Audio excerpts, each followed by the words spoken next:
All right. Hey, everybody. Welcome to another session of Meet the Makers. Today, we're going to be talking about usage monitoring in Xata, a new feature that we're releasing today that we're really excited about. And so before we dive in, I will have the team introduce themselves. My name is Alex Francor. I'm head of product here at Xata, and I'll pass it along to Shiv. Hey, I'm Shiv. I have been at Xata for just over 4 months now, and I work on the front end team. And yeah, it's been a great time. This is the first feature I've been a part of, so I'm very excited. Ryan? Yeah, hi. Ryan. I'm on the back end team. I've been at Zeta for almost a year.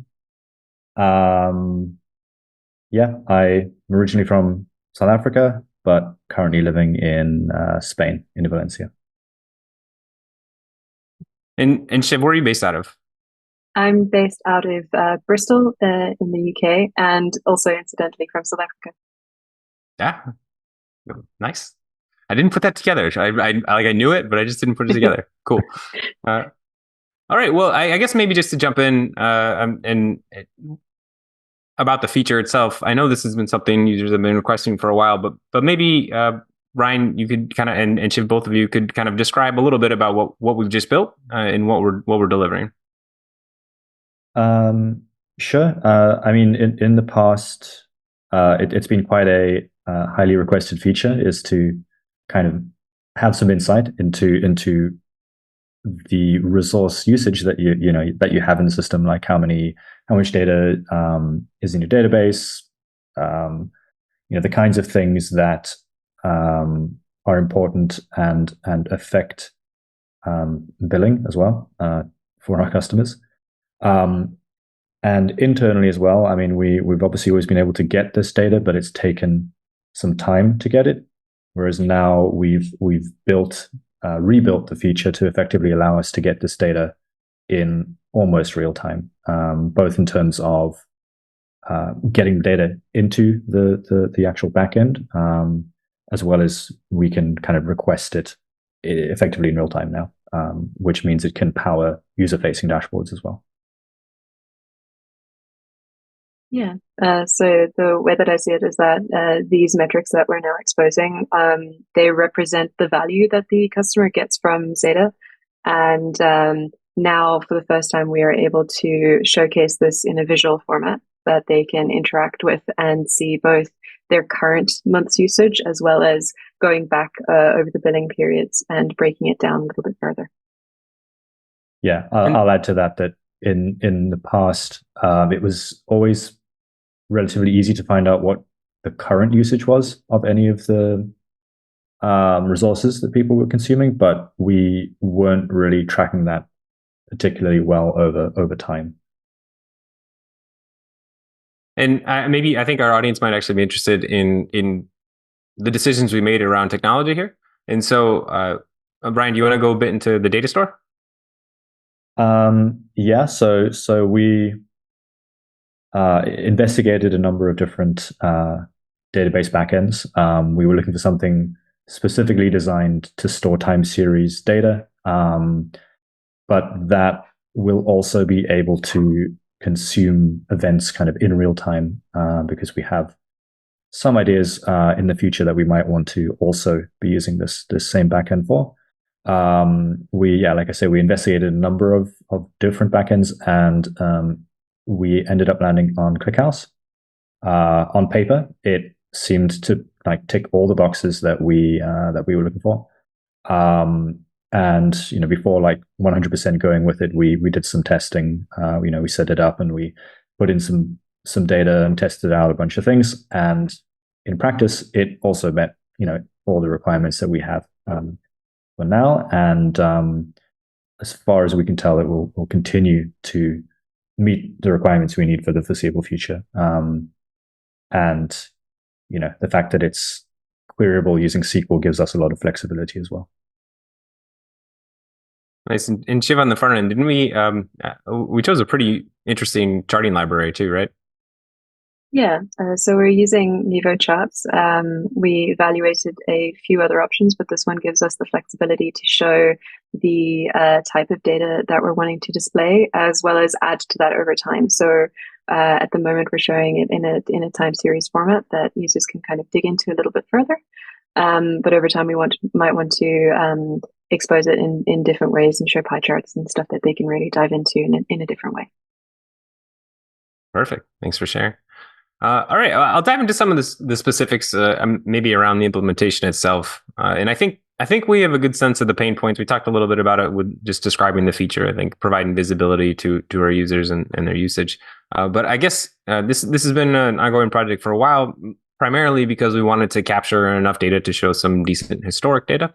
But along the way, like what were there any key decisions that stick out in your eyes? And maybe Ryan, I'll start with you because you started on this project first. But Shiv, I'm definitely interested in hearing your thoughts too.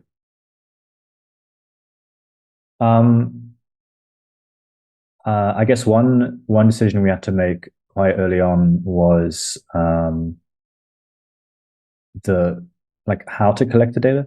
We're obviously showing various different metrics which come from a variety of different backends, and we needed to try to get them into one consistent place. So there was one thing that we were trying to figure out is whether we could potentially, I'll take the database disk usage as an example. Would it be possible to kind of get that data in real time versus a small intervals where we poll the backend. And when it came down to the practical side of it and actually implementing this, I think the entire system became a lot simpler when we just decided, okay, let's take a single snapshot of all the data used, and we'll do that frequently enough that that it's still useful to the user, but the sort of engineering load is not too high there. And so once we had decided on that approach, it was quite easy to replicate that to get data from some of the other sources. For example, our search backend. We could reuse a lot of the strategies we used there. We could also rely on some existing infrastructure that we had, which does sort of background task scheduling. So we can just say, take a snapshot every so often. That's all scheduled by a system we already had. So trying to limit the amount of new services and code that we had to build. Yeah, I do remember as soon as we got that first metric in, the rest just kind of rolled right in, which was really nice. Shiv, was there anything on the front end that you remember? Yeah, so when we started exploring the API design, Ryan came up with a great proof of concept of how to expose this data to the front end. And then once I started hooking that up to our charting library of choice, I noticed that if the data was in a slightly different format, it would be much more performant to render this on the front end, and also to meet our eventual goal, which hasn't been included in this MVP, but to show up to 3 to 6 months worth of metric data on the front end. And so Ryan has modified how we send that to the front end, as well as also including the aggregates that we show. And so that I don't need to continuously parse that data on the front end again, given that Ryan's already doing so much processing on the back end. And so I guess that leads me a bit into kind of my next question, because I think I might know the answer now, but I'm going to ask it anyway. Is there anything that you would have done differently looking back on this? It sounds like the data modeling is one thing that we might have changed, but is there anything else that if you could start from scratch and do it over again that you might have changed? I don't have anything. I have one small like issue that we discovered sort of partway through, which was that the standard ClickHouse timestamp column or date time column is only as it only goes down to a granularity of 1 second. And so for some of our metrics, for example, branch count, let's say, there are situations where more than one branch gets created in a second. And when that happens in practice, this was something that, in designing the system, we just didn't think about things happening that quickly. Whereas this is, and I'm, to be clear, this is for like a specific single user. single user, single database,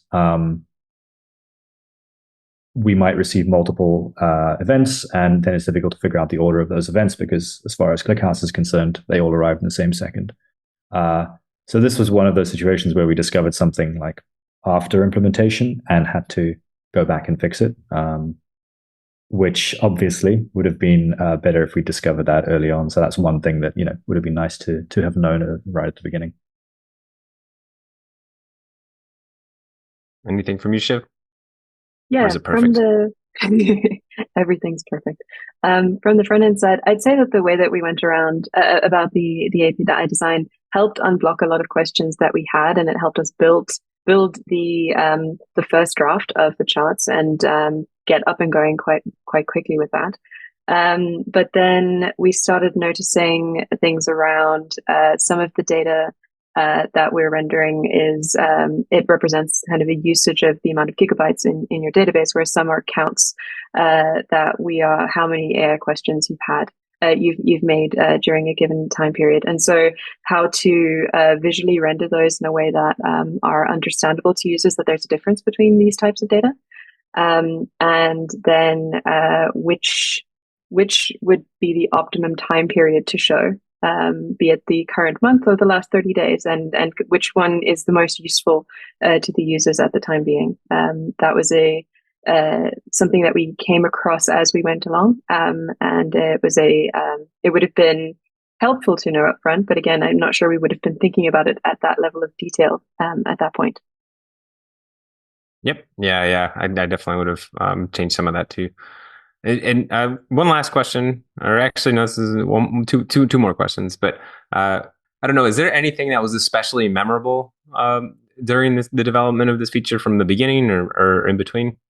I mean, I can mention one thing that we've sort of all been very impressed with regarding ClickHouse is the compression that they achieve. So even when we're storing in the order of hundreds of millions of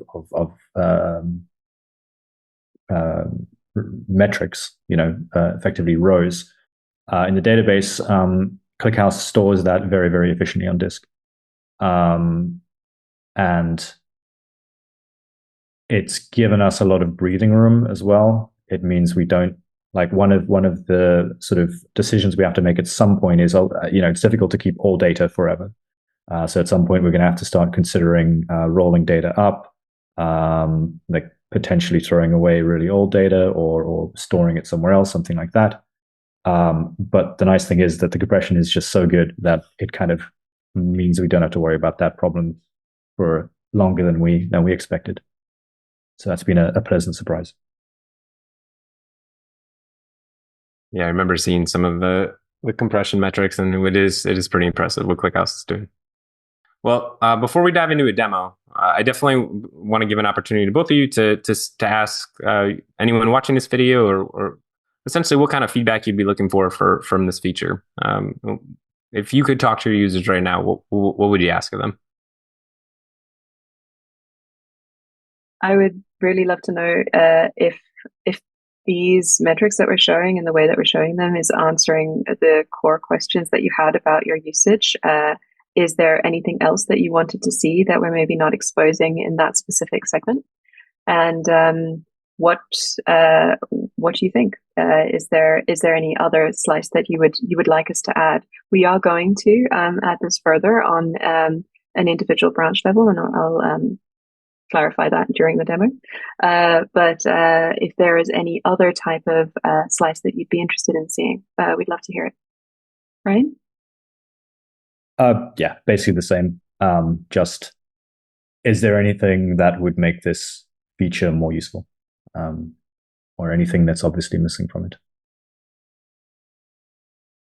Perfect. Yeah, and this is the first iteration. We definitely are going to improve on this and continue to work on it. And so any enhancement requests that come in, we'll definitely take note as we continue to work on providing this visibility. And so with that, I think, Shiv, you're the star of the show, and I'll pass it to you to do a quick demo. Absolutely. So give me a second. Right. So as you can see, we are on the landing page for a given workspace. This is the database view. And at the bottom of the page, you will now see your usage across your workspace.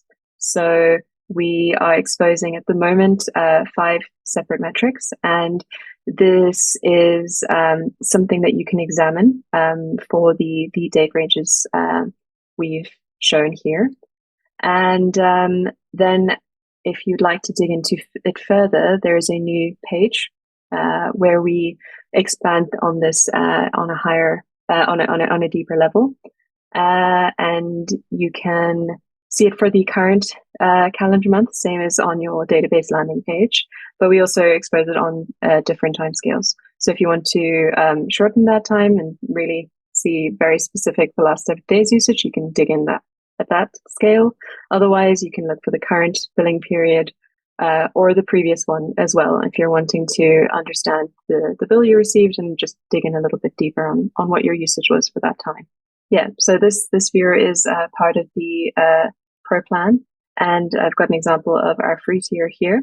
So for our free users, we have a different type of breakdown where we can show how much of your usage of your limit you have used up.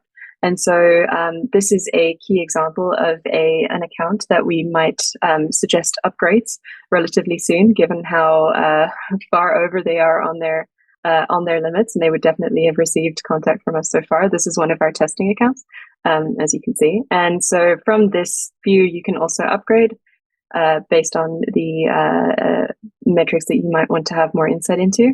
And otherwise, the page will be available, but we here invite you again to upgrade in order to see more detail.